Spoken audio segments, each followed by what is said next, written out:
Sonari higher secondary স্কুলত অনুষ্ঠিত হয় স্বাস্থ্য সম্পৰ্কীয় সজাগতা সভা। সভাত বিশিষ্ট অতিথি হিচাপে উপস্থিত থাকে পশ্চিমবংগৰ অৰিয়েণ্টছৰ ঈশ্বৰ প্ৰসাদ দেৱাৰী, অৰিয়েণ্টছ কোম্পানীৰ লক্ষীপুৰৰ 7 ডায়মণ্ড সামান আলী আৰু 6 ডায়মণ্ড আনোৱাৰ হুছেইনে এই সজাগতা সভা অনুষ্ঠিত কৰে।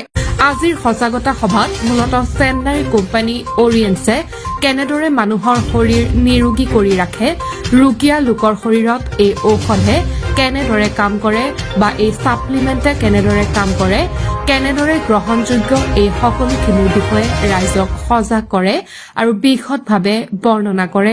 এখন সুস্থ সবল ৰোগমুক্ত সমাজতহে সুন্দৰ চিন্তাৰে সুন্দৰ ভৱিষ্যত গঢ় ল'ব পাৰে। ৰাইজৰ সুস্বাস্থ্য আৰু স্বাস্থ্য সচেতনতাৰ প্ৰতি লক্ষ্য ৰাখি অৰিয়েণ্ট কোম্পানীয়ে আৰম্ভণিৰে পৰা ৰাইজৰ বাবে বিভিন্ন ধৰণৰ ছাপ্লিমেণ্ট তৈয়াৰ কৰি আহিছে। এইসমূহৰ উপযোগিতা আৰু ব্যৱহাৰৰ বিষয়ে সময়ে সময়ে বিভিন্ন ঠাইত সজাগতা সভা অনুষ্ঠিত কৰি আহিছে।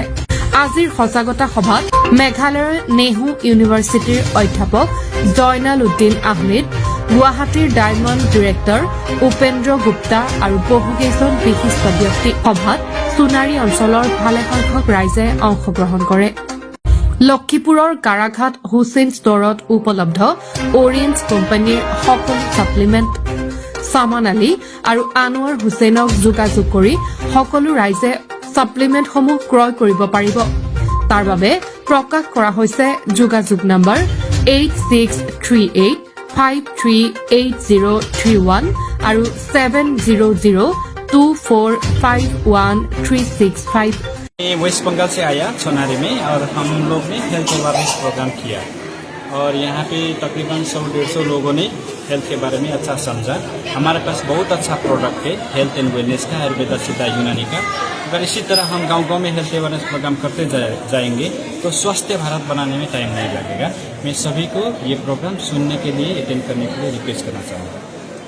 আমি আজি অৰিয়েণ্টছৰ উদ্যোগত আমাৰ ইয়াৰে লোকেল লিডাৰ যেনেকা সামান আলী ছাৰ তেখেতসকলে হেল্থ এৱাৰনেছ প্ৰগ্ৰাম আৰু লগতে লিডাৰশ্বিপ ডেভেলপমেণ্ট প্ৰগ্ৰাম এৰেঞ্জ কৰিছে।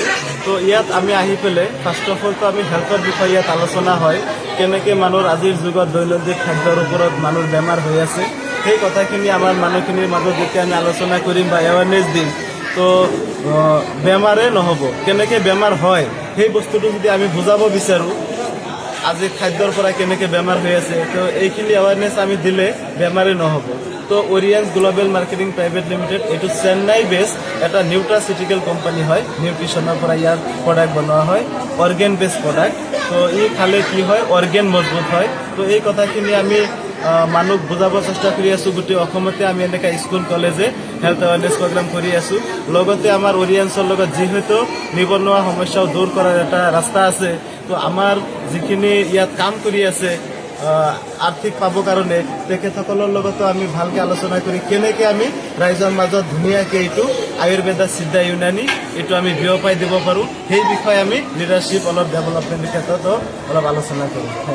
কথাটো হ'ল যে আচলতে এইটো এটা অৰ্গেনৰ কাৰণে এটাই প্ৰডাক্ট বনাইছে, সেইটো খালে কেতিয়াও সেই অৰ্গেনটো দুৰ্বল নহয়। আৰু যদি অলৰেডি তেখেতৰ অৰ্গেন বেয়া হৈছে, বেমাৰ হৈছে, লগত ছাপৰ্টত আৰু 4-5টা প্ৰডাক্ট দি পেলাই মিলাই পেলাই কম্বাইন কৰি বনাই দিলে ইয়াত আমি দেখা পাই আছোঁ বহুতো বেমাৰ ইয়াতে ভাল হৈ আছে। এক্সাম্পল কিডনী ষ্ট'ন, গ'ল ব্লাডাৰ ষ্ট'ন, লেডিছৰ কিছুমান হৰম'নৰ কাৰণে বিয়া হোৱাৰ পিছত বাচ্চা নহয়, তেনেকুৱাও আমি ইয়াৰ পৰা যেতিয়া মিলাই পেলাই প্ৰডাক্টবিলাক দিওঁ তেনেকৈ ৰিজাল্ট আমাৰ বহুত আছে। আপোনালোকেও পাব, ইয়াতো হয়তো বহুত মানুহ ভাল হোৱা আছে। তো কেতিয়াবা হয়তো তেখেতসকলকো মাতি আমি এটা নিউজ কৰিলে ভাল হ'ব, কাৰণ অসমৰ মানুহে জানিব লাগে বিশেষকৈ যে আয়ুৰ্বেদা সিদ্ধা ইউনানী কি বস্তু হয়। Thank U.